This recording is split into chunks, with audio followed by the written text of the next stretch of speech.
ورسوله. اللهم صل وسلم وبارك على سيدنا محمد وعلى آل بيته الأطهار وأصحابه الأخيار ومن نهج نهجه وسلك مسلكه واقتفى أثره إلى يوم الدين. سبحانك لا علم لنا إلا ما علمتنا إنك أنت العليم الحكيم. رب اشرح لي صدري ويسر لي أمري واحلل عقدة من لساني يفقه قولي. اللهم افتح علينا فتوح العارفين وارزقنا فهم النبيين وإلهام الملائكة المقربين وأن تطلق به عن ألسنتنا وأن تفرج به عن قلوبنا وأن تشرح به عن صدورنا وأن تستعمل به عن أبداننا برحمتك يا أرحم الراحمين. والحمد لله رب العالمين. وبعد الفاتحة. بسم الله الرحمن الرحيم. الحمد لله رب العالمين. Ya.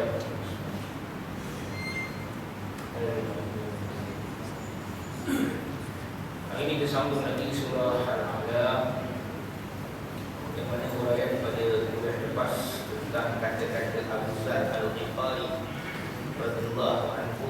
Kata Abu Zar lagi, aku bertanya lagi, wahai Rasulullah, apakah yang terkandung dalam suhuf Musa? Sabdanya kesemuanya adalah pengajaran. Aku heran bagaimana seseorang yang yakin dengan mati tetapi dia masih lagi boleh bergembira. Aku heran bagaimana seseorang yang yakin dengan qadar tetapi dia masih bersusah payah. Aku heran dengan orang yang telah melihat dunia dan orang-orang yang bergelumang di dalamnya, bagaimana dia bertenang dengan dunia itu. Dan aku juga heran dengan orang yang yakin hari hisab tetapi dia masih lagi tidak berbuat amal. Semua kandungan saja dalam suhuf Musa. Dan suhuf Musa di maknanya pengajaran ataupun tazkirah ataupun peringatan, ya. Baik, jadi kita bersikirlah huraian di dalam suhuf Nabi Musa alaihi salam ini. Maknanya dalam pengajaran suhuf Musa ini, dia mengajak kepada kita bahawasanya semua orang tahu dia akan mati. Kalau semua orang tahu dia mati, kenapakah tidak bersedih? Kenapa dia masih lagi bergembira? Maknanya bukanlah kita ni tidak boleh bergembira langsung. Takkan nak sedih manjang. Tapi kalau orang tu sekali-sekala sedih, sekali-sekala gembira, itu normal. Tetapi kalau selalu sangat gembira, tak normal. Selalu sedih pun tak normal. Jadi maknanya bila menyenangkan hal-hal kematian, tidak ada orang yang gembira, melainkan ramainya orang yang merasa sedih. Dan orang akan bersedia untuk membuat muhasabah, apakah yang sudah bersedia untuk menghadapi kematian ataupun belum. Dan kemudian di dalam suhuf Musa itu lagi menyatakan, kalau kita sudah tahu qadar Allah, ketetapan Allah di Lauh Mahfuz sejak azali, sejak qilam, sejak dulu, sejak awal sebelum dijadikan alam ini, langit dan dunia ini, mengapa kita sebagai manusia masih lagi tidak yakin dengan janji-janji Allah Subhanahu wa taala? Masih lagi bersusah payah mencari dunia itu, sedangkan kita lupa bahawa sejak Allah sudah menetapkan, maka bersyukur dan juga berpada dengan apa yang dikurniakan pada Allah Azza wa Jalla. Dan kemudian dia kata, orang boleh selesa bergelumang dengan dunia, tenang dengan dunia, sedangkan dunia itu penipu. Dunia itu penipu. Wa mal hayatud dunya illa mata'ul ghurur. Ini sama dengan firman Allah dalam surah Al-Imran. Kesenangan dunia itu hanyalah gaya sahaja. Dan begitulah hari hisab. Semua orang yakin bahawasanya adanya hari hisab. Sebagaimana kita baca surah Al-Fatihah, Yaumuddin, hari hisab, tapi masih lagi orang tidak berbuat amal. Baik. Dan berkata Abu Zar lagi, aku bertanya lagi, wahai Rasulullah, adakah terdapat pada kita pegangan yang ada dalam tangan Nabi Ibrahim dan Musa daripada apa yang turunkan Allah kepadamu? Maka jawab Nabi SAW, yang bacalah wahai Abu Zar, firman Allah, qad aflaha man tazakka wa dzakara isma rabbih shalla bal tu'thiruna al-hayata ad-dunya wal akhiratu khairun wa abqa inna hadza la fi suhufil ula suhufi Ibrahim wa Musa. Maknanya dalam suhuf al-ula, suhuf yang pertama itu Ibrahim dan Musa, terdapatnya 3 benda yang disebutkan di dalam Al-Quran, yang aflaha man tazakka, orang yang mensucikan jiwa daripada sifat-sifat jahat, sifat-sifat buruk, itulah orang yang paling berjaya Dan orang yang menyebut nama Tuhannya lantaran itu dia mendirikan solat, maka itulah orang-orang yang baik, yang bersih jiwanya. Dan kemudian Allah menyebut lagi, bahkan kamu itu utamakan kehidupan dunia sedangkan akhirat baik kekal.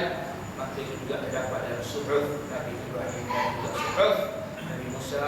Allah Ta'ala lebih mengetahui kesahihan hadis ini seperti mana dikatakan oleh Imam Al-Busi, yang disebut dalam tafsir Al-Munir mengenai tafsir pengertian suhuf Ibrahim dan juga suhuf Musa.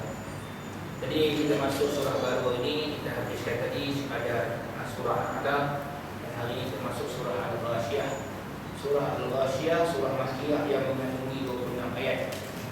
Kenapa dinamakan dengan Al-Ghashiyah? Sebab pembukaannya Al-Ghashiyah, Al-Adaka Hadisul Ghashiyah. Al-Ghashiyah bermakna hari pembalasan. Dinamakan Al-Ghashiyah adalah maksud hari pembalasan, salah satu daripada nama-nama hari kiamat. Kalau disebut Ghashiyah juga ialah gegaran yang menenggelamkan manusia, atau satu gegaran yang boleh menelan manusia, maka dia merupakan suatu hari yang dahsyat. Suatu kalau dilihat dalam Quran ada kaedah bertanya, uslub istifham al-adaka hadithul Ghashiyah, apakah sudah sampai kepada kamu berita mengenai Al-Ghashiyah? Ini adalah menggambarkan dahsyatnya tentang kedatangan hari kiamat suatu masa nanti. Jadi kandungan surah ini macam mana kandungan surah Makkiyah, iaitu mengandungi topik akidah. Pertama, menyifatkan keadaan hari kiamat dan apa yang akan ditemui oleh orang-orang kafir dan mukmin pada hari tersebut, sama ada baik ataupun celaka. Mengenai ahli syurga dan juga ahli neraka. Yang kedua, menegaskan yang mutlak keesaan, kekuasaan, kebijaksanaan dan keluasan ilmu Allah Subhanahu wa ta'ala dengan bukti penciptaan langit unta, kemudian bukti buka bumi dan keajaiban ciptaan Allah yang lain. Dan yang ketiga, di surah ini disudahi dengan penutup yang sama dengan surah sebelumnya, iaitu mengingatkan manusia supaya kembali kepada Allah sebagai persediaan menghadapi hari perhitungan dan pembalasan. Dan tugas Rasulullah itu sebenarnya adalah untuk beri peringatan dan syariat dan hukum yang diturunkan oleh Allah Subhanahu wa ta'ala. Ini punya kandungan surah. Baik. Kemudian sebelum kita melihat tafsiran ayat, maka kita lihat kelebihan surah ini. Surah ini macamlah surah Al-Alaq. Ada hadis mengenai kelebihan. Menurut Imam Muslim dan juga semua pengarang sunat ataupun kitab-kitab hadis dari Nu'man bin Bashir radhiyallahu anhu, bahawa Rasulullah SAW membaca Sabbihi Isma Rabbikal A'la. Rasulullah membaca surah Sabbihi Isma Rabbikal A'la dan surah Al-Ghashiyah ketika solat Jumaat, di mana adalah sunnah Nabi SAW. Dan begitu juga solat Idain. Solat Idain adalah solat dua hari raya sama ada Idul Fitr ataupun Idul Fitr, dan juga solat Idul Allah. Kemudian Imam Malik, Muslim, Abu Dawud, Nasai dan Ibnu Majah juga telah meriwayatkan daripada Nu'man bin Bashir. Apakah surah apakah dibaca oleh Rasulullah SAW bersama dengan surah Al-Jum'ah ketika solat Jumaat? Maka jawab Nu'man, surah Al-Ghashiyah. Sama ada nak baca surah Sabbihi Isma Rabbikal A'la dan juga Al-Ghashiyah, ataupun surah Al-Jum'ah bi'akmaliha, ataupun surah Al-Jum'ah secara keseluruhannya dengan rakaat kedua ya surah Al-Ghashiyah. Baik, sekarang kita lihat tafsiran ayat. A'udzu billahi minasy syaithanir rajim. Bismillahirrahmanirrahim. Hal ataka hadithul ghashiyah wujuhun yawma idzin khashi'ah 'amilatun nasibah tasla naran hamiyah tusqa min 'aynin aniyah laysa lahum ta'amun illa min dhari' la yusminu wa la yughni min ju'. Sadaqallahul azim. Sudah sampai tak kepadamu berita mengenai hari pembalasan, yakni Al-Ghashiyah, iaitu hari kiamat. Banyak muka pada hari itu tunduk hina, bekerja keras bagi kepayahan. memasuki api yang sangat pijar, yakni sangat panas, diberi minum dengan air dari sumber yang sangat panas. Mereka tiada memperolehi makanan selain daripada duri yang tidak menggemukkan dan tidak pula menghilangkan lapar. Kita lihat tafsir dan ulasan. Hal ataka hadithul ghashiyah, apakah sudah sampai kepadamu berita tentang hari pembalasan? Persoalan yang menimbulkan rasa gempar, rasa takut, rasa gerun. Soalan yang kita kata menggemparkan. Soalan yang menggemparkan. Maksudnya apa? Adakah sampai kepada pendengaran kamu, wahai Muhammad? Hal ataka hadithu, kalau dalam mengaji bahasa Arabnya kafuka fil khitab, dia kembali kepada Nabi Muhammad sallallahu alaihi wasallam. Jadi maksudnya, adakah sampai kepada kamu, wahai Rasulullah, peristiwa kiamat, dan adakah engkau mengetahui akan keadaannya? Maka selepas itu Allah Subhanahu wa taala menerangkan apakah keadaan-keadaan yang berlaku pada hari kiamat. Dinamakan surah ini dengan Al-Ghashiyah kerana keadaan yang dahsyat itu menenggelamkan semua manusia dalam gelombang malapetaka tersebut. Yang sebagai Ghashiyah yaghsha, ghasyatan maknanya menyelubuhi atau menenggelamkan. Itu dia. Baik. Maksudnya di sini memang belum pernah sampai kepada khabar mengenai kedahsyatan hari kiamat itu, dan kini ia disampaikan, maka dengarlah dengan sebaik-baiknya.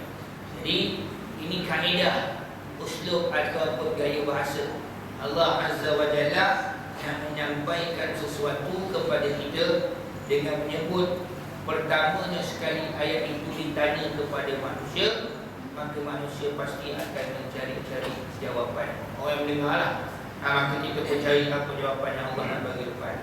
Kaedah pertanyaan dalam permulaan surah bukanlah pertanyaan sebenar, bukan Allah minta kita jawab, sebab memang kita tidak boleh jawab. Dahsyatnya hari kiamat. Sebaliknya, ia suatu teknik sahaja. Satu teknik menarik perhatian pendengar supaya menumpukan pendengaran dan mengamati apakah yang akan diperkatakan. Dia ada kaedah orang mengajar. Orang mengajar dia ada tanya, kadang-kadang dia tanya bukan nak minta, dia punya student dia nak jawab, tapi cuba sebab nak kata dia tiba lafzul tiba, mana nak menarik perhatian apa yang disampaikan, itu suatu benda yang penting, satu benda yang mustahil. Ya, baik. Maknanya sesungguhnya telah datang kepada engkau, wahai Muhammad, peristiwa hari kiamat itu. Maksudnya itu bukannya suatu uslub yang dipanggil untuk menanya supaya manusia menjawab, tapi nak beritahulah suatu statement kenyataan telah sampai kepada engkau ya Muhammad berita mengenai hari kiamat. Jadi orang-orang kafir Quraisy tidak boleh meragui tentang kesahihan berita hari kiamat, sebab telah disampaikan kepada baginda sallallahu alaihi wasallam. Baginda itu adalah insan yang lebih mengetahui daripada kita mengenai kedatangan hari kiamat itu, dan mengetahuinya secara terperinci, dan itu merupakan wahyu daripada Allah Azza wa Jalla, dan Allah Ta'ala mengetahuinya secara detail, maka disampaikan kepada kita. Wajib kita beriman bahawanya Nabi itu Muhammad itu Rasul, utusan daripada Allah Azza wa Jalla, dan seluruh disampaikan kepadanya itu adalah benar dan bukan bohong dan merupakan wahyu daripada Allah. Surah ini seterusnya menyebut keadaan manusia pada hari itu dan pembahagian mereka kepada dua kumpulan. Satu kumpulan dipanggil orang yang celaka, satu kumpulan lagi dipanggil orang-orang yang berbahagia. Di mana-mana cerita pasal kiamat, cerita benda itulah dua kumpulan. Kumpulan tengah-tengah tadi, aku tak mana-mana tadi hari akhirat besok. Aku tak mana-mana ustaz. Aku golongan celaka dah, berbahagia tidak, merah tidak, hijau tidak. Tak boleh kata itu hari kiamat. Tak ada tengah-tengah. Jadi maknanya kalau kiamat ada tengah-tengah, dunia tak ada tengah lah. Itulah. Sama ada dulu kerja kita ni, sama ada pasal kita dah ditulis takdir kita tu. Sama ada kita besok ahli syurga atau ahli neraka. Dia tak ada ahli tengah-tengah. Tak ada ahli tengah-tengah berkecuali aku tak mana-mana, syurga sejak, neraka sejak. Itu tak ada. Harap fahamlah kita. Nanti ke akhirat ada dua lorong kita boleh masuk. Dua lorong dia boleh masuk. Tapi kalau masuk lorong yang sebelah kiri dipanggil golongan ahli neraka, masuklah dalam golongan ahli syurga. Perihal orang yang celaka dimulakan terlebih dahulu. Kenapa dimulakan cerita pasal orang yang celaka ahli neraka ini? Kerana surah ini dikemukakan atas dasar memberi peringatan yang menakutkan, menyeramkan, bersesuaian dengan nama Al-Ghashiyah, hari yang paling dahsyat.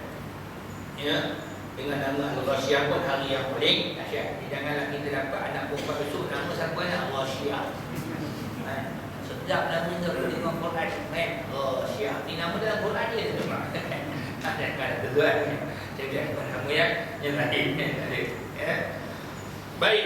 Jadi tafsir dan ulasan yang pertama itu menunjukkan suatu pertanyaan yang menimbulkan rasa gerun dan tertanya apakah jawapannya, apakah ceritanya. Maka bagi orang yang baca, orang yang mendengar, maka dia akan menunggu apakah jawapan yang Allah akan berikan selepas itu. Baik, surah Al-Ghashiyah ayat 2 dan ayat ketiga. Wujuhun yawma idzin khashi'ah 'amilatun nasibah. Kita kalau baca Quran yang tuan kena banyak berlatih. Berlatih tu seorang-seorang dah belajar tajuk tu, kita cuba bagi pasal sebut. Biar sebut khashi'ah tu bunyi betul kha. Ada orang baca wujuh yauma idzin khashi'ah. Ada baca wujuh yauma idzin khashi'ah. Berlatih boleh betul-betul insya-Allah tuan. Berlatih betul. Jadi apa maksudnya tuan? Kemudian amilatun nasibah. Banyak muka pada hari itu tunduk terhina. Wujuh maknanya banyak muka. Mana muka-muka manusia yauma idzin pada hari itu khashi'ah, maknanya tunduk terhina. Khashi'ah itu tunduk. Tapi maksud tunduk ni maknanya hina. Macam orang pergi mahkamah kan, bila buat soalan dia akan tunduk je kan. Semua malu. Baik, kemudian amilatun nasibah, bekerja keras lagi kepayahan. Apa maksud ayat itu tuan? Pada hari kiamat besok banyak muka yang tunduk. Orang yang tunduk itu adalah muka orang-orang yang kafir kerana mereka kufur terhadap Allah Azza wa Jalla. Kufur ni makna menentang, maknanya melawan. Orang Islam tak boleh menentang, tak boleh melawan. Kalau orang Islam menentang, melawan, serupalah macam orang kafir. Jangan kita melawan dan menentang. Orang Islam ni tugas dia sami'na wa ata'na. Itu saja. Maka lil mu'minin wa la mu'minatin idza qala Allah wa rasuluhu amran ay yakuna lahumul khiyaratu min amrihim.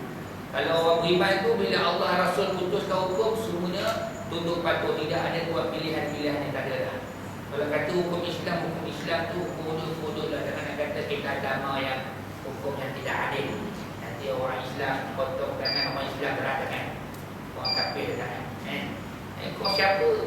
Ini hukum Allah. Dan hukum Allah memang adil. Dia seolah dia kata hukum Allah tu tak adil. Ini susah dia dengan dia kata. Tapi kita ulama-ulama lain tu perlu diam ni. Itu betul kan ni? Sesat kawan sampai mati tu. Nak sibuk kapal sing. Orang tu bukan Islam. Kalau menentang tak heran yang kita heran orang Islam yang sedap. Kata dia kesedih, memang kesedih sebab Malaysia hilang 2 kapal. Satu kawan terbang tu kapal sing. Dia sebut, dia sibuk kapal sing. Orang tu tikai kan sebab kata tikai kan perlembagaan, bukan undang-undang Islam sendiri. Sebab tu dalam DMP dengan Tuan Tamah cakap seperti zaman yang faham. Dia tikai kan perlembagaan. Perlembagaan tu dah tukar lu boleh. So siapa yang pegang perlembagaan, siapa yang memerintah? Yang memerintah kerajaan sekarang. Dia tu yang kena buat. Siapa dia yang kena buat tu? Orang Islam yang ada. Tapi bagi kita tak faham. Tapi bila ada orang Melayu apa komen orang Islam, semua ulama dia. Nampak? Tak cakap, beritahu salah. Kan? Jadi faham Islam wasatiyah ni bahaya tu. Wasatiyah ni dia memang ada kata pertengahan, memang dalam Islam ada wasatiyah. Tapi dia bertikai kali apakah dengan tidak menjalankan benda Islam, negara yang tidak Islam?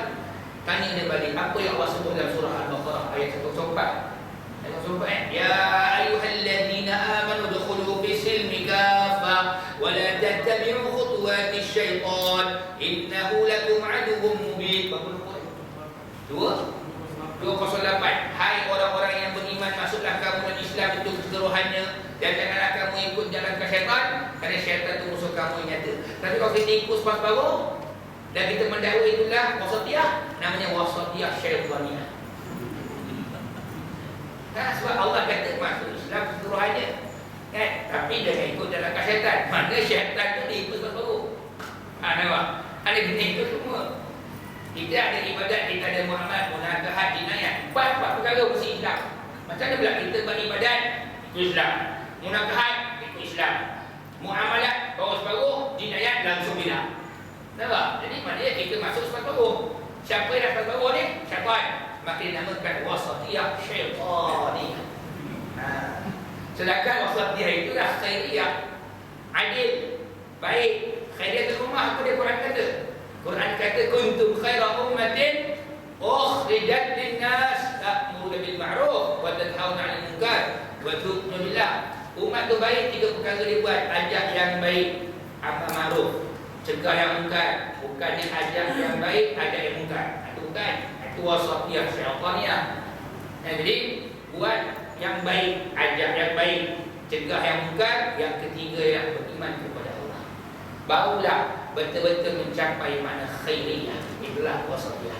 Tapi kalau tidak, jadilah dia wasatiyah juga. Dia wasatiyah syaitaniyah. Yang menyokong tu bukan tok syaitan kan? Itu bukan itu syaitan.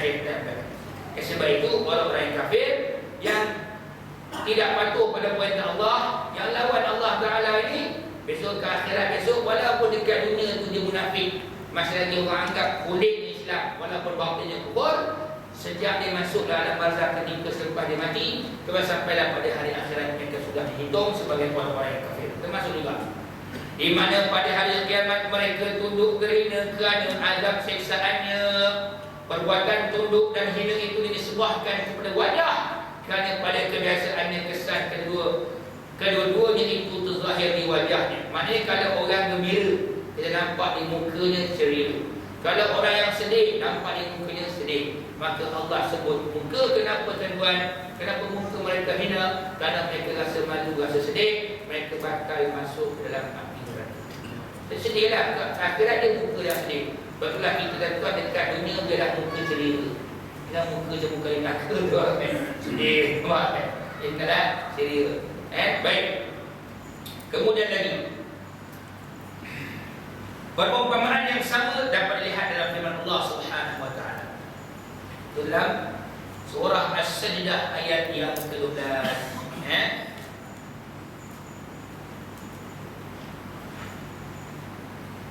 Walau tara idil mujrimun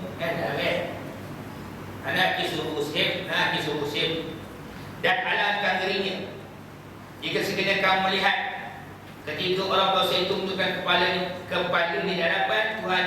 Nakisu ru'usihim, mana mereka itu tundukkan wajah atau kepala mereka, itu maknanya hina. Itu surah Sajdah. Dan firman-Nya lagi dalam surah Asy-Syura ayat yang ke-4, "Matarahum yu'riduna 'alaiha khashi'ina min al-dhul yadhuruna min tarfil raqib wa qala alladhina amanu innal khasirin alladhina khasiru anfusahum wa ahlihim yawmal qiyamati illa innal zalimin ala innal zalimina fi 'adzabin muqim." Dan kamu akan melihat mereka dihadapkan ke neraka. Wa tarahum yu'raduna 'alaiha, dan kamu akan melihat mereka dihadapkan ke neraka dalam keadaan tunduk, khashi'ina, kerana merasa hina, minadh-dhulli, yanzuruna min tarfin khabiyyin, dan mereka melihat dengan pandangan yang besar. Itu ayat dalam surah Asy-Syura ayat 45. Maknanya di dalam ayat yang kedua ini ditafsirkan dengan maksud hina itu pada kedua ayat dalam surah As-Sajdah ayat 12 dan Asy-Syura ayat 45. Maknanya ada persamaan maksud. Sebab wa tarahum yuraduna 'alaiha khashi'ina min adh-dhul. Maknanya mereka tunduk sebab kerana rasa hina. So maknanya dia dah fahamlah kita maksudnya. Baik, ahli neraka disebutkan di atas ketika di dunia banyak melakukan ibadat. Ahli neraka itu dekat dunia tu banyak melakukan ibadat sehingga mereka rasa letih dengan ibadat tersebut. Namun begitu tidak ada balasan pahala untuk mereka sebab kerana kufur dan sesat mereka. Ya Allah. Maknanya orang murtad ni. Orang kafir tu hal. Orang murtad. Baik, kita ambil tu pertama orang kafir. Orang kafir daripada lahir kan, apa ibadat dia tak buat. Kalau kita tengok, dia memang nak sembahyang kita, memang tak puasa kita. Tapi kalau pada dulu, kita dah kan buat. Keluarkan cek tulis, berapa mahu, buat dah. Boleh bagi kan, tokek-tokek balak atau kalau sekolah buat, itu cikgu dia akan bisa lepas dia bagi. Nah, nampak, dia bagi dahsyat dia tuan bagi. Maknanya dia buat pernah lelah ibadat itu, dia bagi sedekah banyak, tapi tetap juga masuk ke. Orang pun tak sama juga. Kalau kita orang Islam itu ni menghina Islam, memperlekehkan agama, menghina, memperkecilkan sunnah Nabi SAW, dia beribadat banyak-banyak tapi lesu sendiri ibadat tak ada guna tuan. Wa qadimna ila ma 'amilu min 'amalin wa ja'alnahu haba'an manthura. Amal ibadah yang dibuat besok akhirnya depan Allah Taala itu menjadi debu yang berterbangan. Tak ada apa. Sesia dia tuan. Orang murtad ni buat amal ibadah. Dan walaupun dia rajin pergi buat umrah, package Januari muka dia ada, package Jun pun muka dia ada, package Disember muka dia pun ada, tapi lawan hukum Allah. Apa guna dia? Hina hukum Islam, hina sunnah Nabi SAW.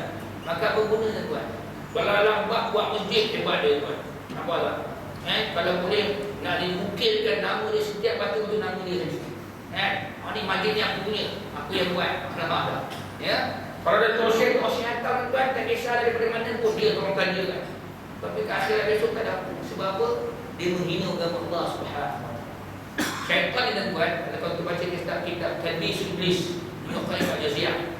Iblis ni tuan, dia ada peranan dia. Peranan dia tuan, iaitulah peranan untuk menipu orang. Walaupun dia suruh buat baik. Dalam kitab Talbis Iblis, bab Talbis Iblis ataupun Iblis membeli golongan pemimpin. Pemimpin ni boleh buat salah, maka Iblis kata senang je, kau jumpa ulama, kau minta ulama baca doa. Jadi orang pun nampak, berapa dah dia tu nak doa-doa ni. Tapi kali ni Iblis tak lain pula, dia tak kata doa je, so baca qasidah sekali. Ada akan selawat. Hari tu lah, cukup umpamaan je lah, persamaan. Satu hari dia tuan, seorang ulama namanya Malik bin Dinar, gelar dia Abu Yahya. Jadi sebuah kapal dagang tak boleh masuk sebab dia katakan dia tidak bayar cukai. Maka dia kata apalah, tokek kapal kata aku jumpa Malik dia nak Tok Syekh.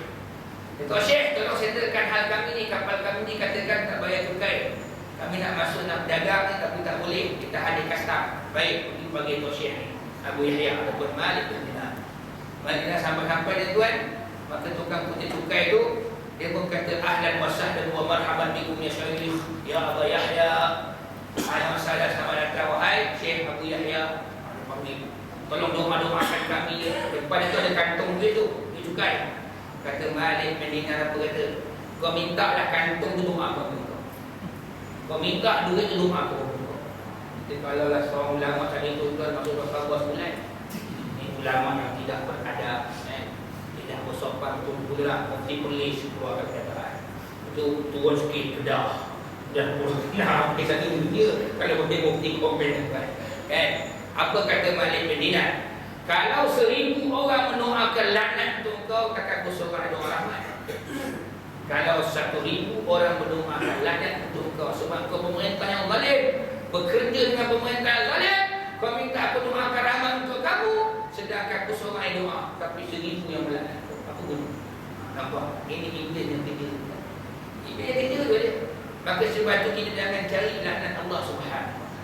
Jangan cari laknat Allah Subhanahu dengan melakukan kejahatan, kemungkaran, kezaliman, termasuk tadi kekufuran. Sebabnya besok letih kita amal ibadat. Sampai besok ke hari akhirat habis, tak guna segala amal ibadat kita. Sama juga orang rajin beramal ibadah tapi melakukan syirik kepada Allah Subhanahu wa taala. Cahaya pada tangkal bomo, raja bomo. Ini sama. Cahaya pada raja bomo. Lagi apa? Bawang ni raja. Semua ni kerja-kerja syirik, kerja khurafat yang menyebabkan Allah tak ampunkan dosa kita tuan, maka habis amalan kita di sisi. Sama juga. Tak guna kita beramal ibadah besok. Kita rasa penat dia beramal ibadah macam dalam kitab ni kata, ahli neraka itu bila banyak melakukan amal ibadah di dunia, maka besok mereka rasa letih dengan amal ibadah sebab tidak ada langsung manfaat di hari akhirat. Namun begitu tidak ada balasan pahala untuk mereka disebabkan kekufuran dan kesesatan mereka. Ini kerana beriman kepada Allah dan Rasul adalah syarat untuk diterima setiap amalan. Ingat itu syahadatain kita. La ilaha illallah Muhammadur Rasulullah. Tak boleh batalkan. Kita kufur satu, batal dua. Kufur salah satu, batal dua. Dalam kita buat amal ibadah, buat satu balas 10. Bismillah, Masya Allah, amal ibadah tu. Tapi kalau dalam bab syahadah, dalam bab i'tiqad, tolak satu, habis semua. Sebab dua benda ni paling penting. Sebagai akar umbi dan asas keimanan dan tegak dan juga akidah, itulah beriman pada Allah Rasul. Kalau dua ni tak ada tuan, syahadatain, maka amal kita ditolak oleh Allah Subhanahu wa ta'ala. Ayat ini sebenarnya ditujukan kepada para hadirin rahim, penyembah-penyembah berhala dan semua aktivis kafir, itulah orang yang melakukan kekufuran. Ada semua. Mereka beramal, hadirin beramal buat menghampirkan diri kepada Allah, tak makan benda-benda berdarah, tak nak kahwin dengan tuan. Mereka anggaplah puasa mereka dan tuan daripada habis kufur kepada Allah tuan, kesia mereka tuan. Para rahib sama juga mengasingkan diri kepada manusia dan tuan, kemudian tidak mau campur dengan orang, nak beramal ibadah tu rahib. Orang sebab berhala sama juga tuan, buat amal kebajikan tapi tetap sia-sia. Baik. Kemudian Allah sebut pula balasan untuk golongan ini di hari kiamat melalui firman yang maksud mereka memasuki, yakni dibakar oleh api neraka yang sangat bijak. Itu ayat 4 ayat 7. Diberi minum dengan air dari sumber yang sangat panas. Mereka tidak memperoleh makanan selain daripada pohon yang berduri yang tidak menggemukkan dan tidak menghilangkan lapar. Ayat 4 ayat 4 dan 7. Tusqa min 'ainin aniyah. Airnya panas meledak. Laisa lahum ta'amun illa min dhari'. Makannya duri. La yusminu wa la yughni min ju'. Kenyang tidak, tak boleh hilang lapar. Usah kata nak kenyang, hilang lapar pun tidak tuan. Dia hilang lapar dengan kenyang tak sama. Kalau hilang lapar ni orang kata makan budak-budak dia. Dipanggil dalam bahasa Arab tasbirah, makan bagi alas perut je. Tapi kalau kenyang sampai sundawa tuan, itu kenyang. Maknanya makan duri tu besok, usah kata kenyang, hilang lapar pun tidak tuan. Baik. Muka-muka tersebut kata dia akan masuk dalam neraka yang sangat panas. Tubuh dibakar sehingga hangus.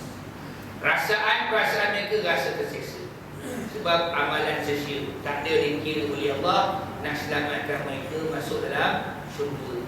Sedangkan kalaulah orang ni masih lagi buat dosa tapi tak batal iman dia, masih lagi ada harapan nak masuk syurga, kena azab, maka akhirnya Allah kata kau masih lagi ada 2 kalimah syahadah yang belum dibatalkan, maka azab kamu sudah habis, masuklah kamu ke dalam syurga. Ini orang-orang yang masih lagi ada 2 kalimah syahadah di dalam diri dan buat dalam hati. Kita ni jangan tinggalkan Islam sampai Islam keluar dari kita. Ini ketimbang. Ya. Baik. Jadi kata lagi, tubuh mereka dibakar sampai hangus dan mereka rasa terseksa sebab amalan mereka itu sia-sia. Apabila dahaga mereka diberi minum dengan cair yang panas meledak, dia masuk dalam perut, cairlah kali perut mereka keluar. Dan sikit pun tidak menghilangkan dahaga. Ada air tapi tak menghilangkan dahaga. Tidak ada hidangan makanan untuk mereka melainkan dhari', iaitu sejenis duri kering yang sangat pahit dan menyakitkan bila dimakan. Makan duri tu tak bayangkanlah. Makan duri. Ya, macam pokok bidara kan duri halus-halus begitu kata tuan. Tapi lebih dahsyat duri ni tuan. Ya, baik. Kemudian lagi di semenanjung tanah Arab Pohon ini dikenal sebagai asyibrik. Ketika masih hijau dinamakan al-dhari' dan dinamakan al-dhari'. Apabila telah kering, jadi syibrik dengan hijau. Bila kering bila dhari', dia rasanya pohon beracun dan rasanya sangat pahit.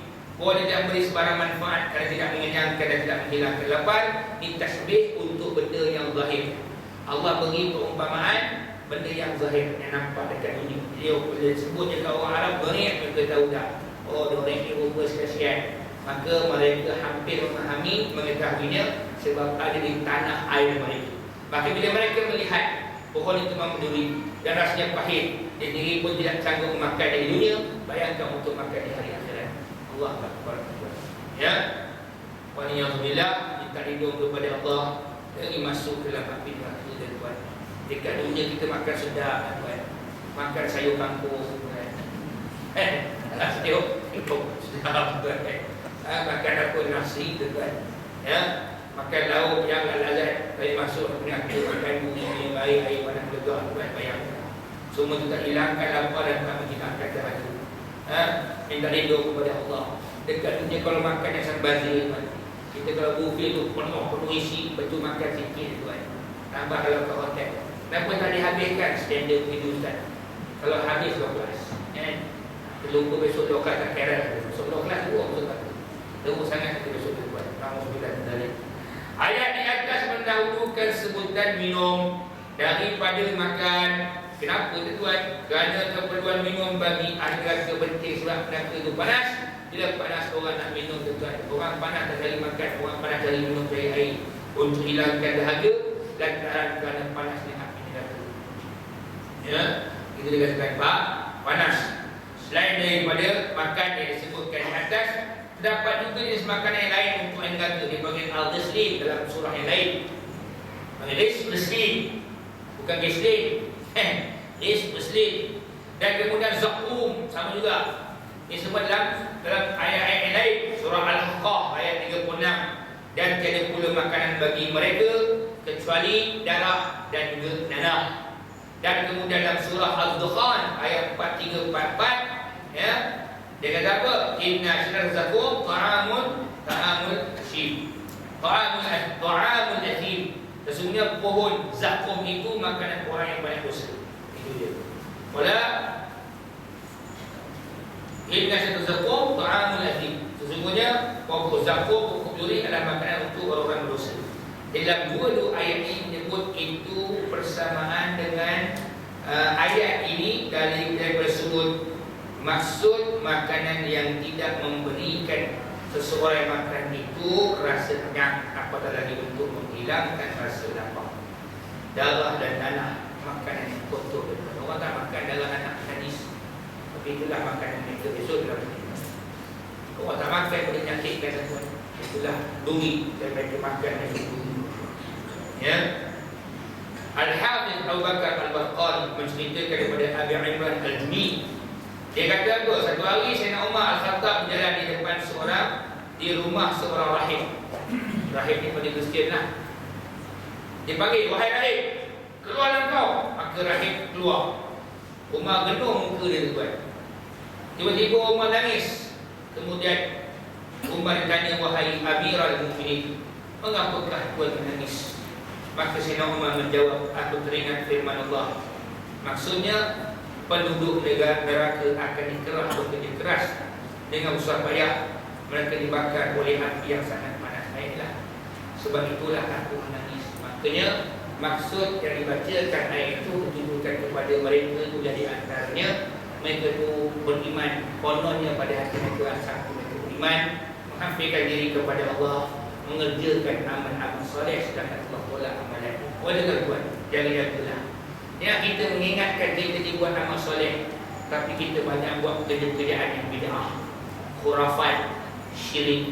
Jangan sampai dan tuan berpegang kepada hadis-hadis yang maudhu' dan palsu dalam beramal ibadah.